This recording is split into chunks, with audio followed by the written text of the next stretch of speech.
여러분 안녕하세요. 혹시 일요일에 어쩔 수 없이 출근해 보신 적 있으신가요? 마음 한구석이 참 무거워지죠.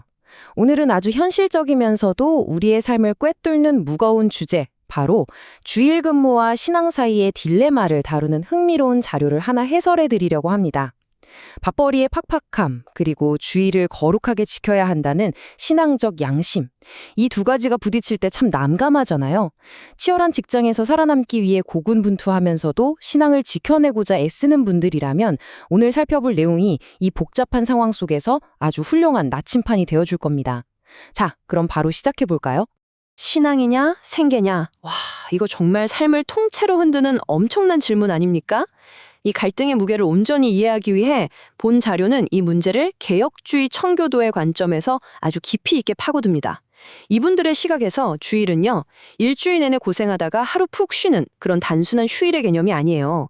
세상의 일상과 완전히 분리되어서 오직 하나님께만 온전히 집중하기 위해 구별된 그야말로 거룩한 날이거든요. 그러니까 내 직장이 이 주일을 침해한다는 건 단순히 이번 주 스케줄 좀 꼬였네 수준이 아니라 내 삶의 중심이 과연 어디를 향하고 있는지를 묻는 아주 깊은 영적 고민으로 이어지게 된다는 겁니다. 자, 그럼 본격적으로 첫 번째 파트, 이 모든 고민의 뼈대가 되는 신학적 원칙 세우기부터 빠르게 짚고 넘어가 보겠습니다. 여기서 자료는 아주 흥미로운 개념 하나를 소개합니다. 바로 소명인데요. 청교도들은 우리가 하는 일을 단순한 돈벌이나 생계 수단으로 보지 않았습니다. 하나님이 직접 부여하신 천직, 즉 콜링으로 본 거죠. 진짜 멋진 마인드죠? 하지만 조건이 하나 붙습니다. 내 직업이 아무리 신성한 소명이라 할지라도 반드시 안식이라는 거대한 창조 질서의 테두리 안에서 수행될 때만 진짜 의미가 있다는 거예요. 쉽게 말해서 내가 주의를 온전히 지키는 그 행위 자체가 내 커리어, 내 인생, 내 재정의 진짜 주인은 내가 아니라 하나님입니다. 라고 세상에 외치는 아주 강력한 신앙 고백이 된다는 게 이 분석의 핵심입니다. 그럼 당장 이런 질문이 생기실 거예요. 아니, 그럼 주일에는 무조건 무슨 일이 있어도 다 쉬어야 하나요? 다행히도 그건 아닙니다. 웨스트민스터 신앙고백서 같은 전통을 보면 무조건적인 정죄를 하지는 않아요.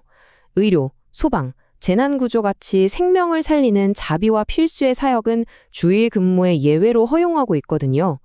여기서 우리는 스스로에게 아주 뼈 때리는 질문을 하나 던져봐야 합니다. 지금 내가 하는 일이 진짜 사람을 살리고 사회를 유지하는 필수적인 범주에 들어가는가? 아니면 솔직하게 말해서 그냥 돈을 더 벌려고 혹은 회사의 조직적 편의를 위해 일요일에 출근하고 있는가? 이 두 가지를 냉정하게 구분하는 게 모든 해결의 첫 단추라고 자료는 강하게 톤을 높입니다. 원칙을 단단히 세웠으니 이제 현실로 돌아와 볼까요? 두 번째 파트, 직장 내에서 바로 적용해 볼 수 있는 현실적이고 구체적인 해결 방안입니다. 이 자료는 아주 친절하게도 3단계의 의사결정 트리를 줍니다. 소통, 조정, 그리고 재배치, 이렇게 3단계인데요. 근데 여러분, 여기에는 진짜 절대 빼놓을 수 없는 필수 전제 조건이 딱 하나 있습니다. 평소에 일터에서 설렁설렁이라면 절대 안 된다는 거예요. 청교도들처럼 아주 성실하게 일해서 상사와 동료들에게 깊은 신뢰를 팍팍 쌓아뒀어야만 합니다. 왜냐고요? 나중에 저 일요일엔 좀 빼주시면 안 될까요? 하거나 부서 변경을 요청할 때 평소에 쌓아둔 이 신뢰 마일리지가 있어야 현실적인 설득력을 얻을 수 있기 때문입니다. 자, 그럼 1단계부터 보죠. 가장 먼저 용기를 내서 할 일은 직장 상사에게 나의 신앙적 가치관을 진솔하게 설명하는 겁니다. 종교적인 이유로 일요일 근무가 어렵습니다. 라고 정중하면서도 명확하게 밝히는 거죠. 괜히 애둘러 말하거나 어설픈 핑계를 대기보다는 내 개인의 삶에서 신앙이 얼마나 절대적인 비중을 차지하는지 투명하게 소통하는 것. 이것이 꼬인 실타래를 푸는 가장 필수적인 시작점이라고 조언합니다. 하지만 단순히 저 일요일에 못 나와요 끝! 이러면 안 되겠죠? 자료에서는 앞서 말한 소통이 진짜로 성공하려면 무조건 구체적인 대안이 세트로 동반되어야 한다고 강조합니다. 회사의 생산성도 당연히 보호해줘야 하잖아요. 그래서 제가 주일에 빠지는 대신 평일에 업무를 더 많이 소화하겠습니다. 라던가 토요일 연장 근무를 제가 자처하겠습니다. 같은 실질적인 타협안을 먼저 던지는 겁니다. 이런 책임감 있는 모습은 나의 신앙적 결단이 결코 조직에 대한 무책임함이나 게으름이 아님을 증명하는 가장 확실한 방법이 됩니다. 그런데 말입니다. 우리가 최선을 다해 대안을 제시했는데도 조직 구조상 도저히 타협의 여지가 없다면 어떻게 해야 할까요? 이 대목에서 자료가 제시하는 관점의 전환이 정말 기가 막힙니다. 만약 회사를 떠나게 되더라도 그걸 상황을 회피하는 무책임한 퇴사로 깎아내리지 말라는 거예요. 오히려 장기적으로 내 신앙적 가치를 온전히 지켜낼 수 있는 새로운 곳으로 일터를 옮기는 것, 즉 소중한 신앙의 유산을 지키기 위한 아주 전략적인 이동으로 리프레이밍하라고 제안합니다. 와, 이거 정말 많은 직장인 분들에게 엄청난 위로와 힘을 주는 해석이지 않나요? 자, 그럼 이런 굵직한 변화들을 뒷받침해줄 세 번째 파트, 실천적 대응 전략으로 넘어가 보겠습니다. 혼자서 끙끙 앓지 마세요.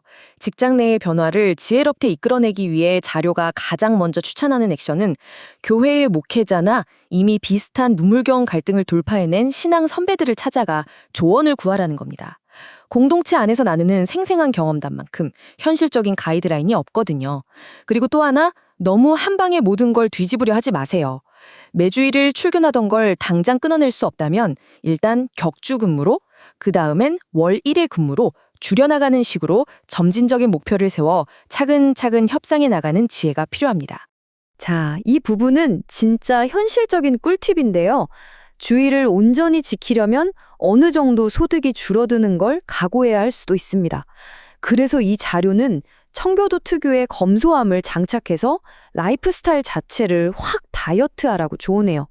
일상에서 씀씀이를 줄여 경제적인 압박을 덜어내면 어떻게 될까요? 돈이 너무 급해서 억지로 일요일 출근을 선택해야만 하는 그 절박한 굴레에서 비로소 벗어날 수 있습니다. 그러니까 내가 실천하는 그 검소함이 역설적으로 신앙을 1순위로 두고 직업을 고를 수 있는 엄청난 자유를 선물한다는 거죠. 정말 소름 돋는 통찰입니다. 자, 이제 마지막 네 번째 파트. 우리의 마음속 깊은 곳을 들여다보는 시간입니다. 마음가짐의 점검, 우상숭배 경계하기입니다. 우리가 먹고 사는 문제, 직장의 안정, 당연히 삶의 필수 요소고 너무나 중요하죠.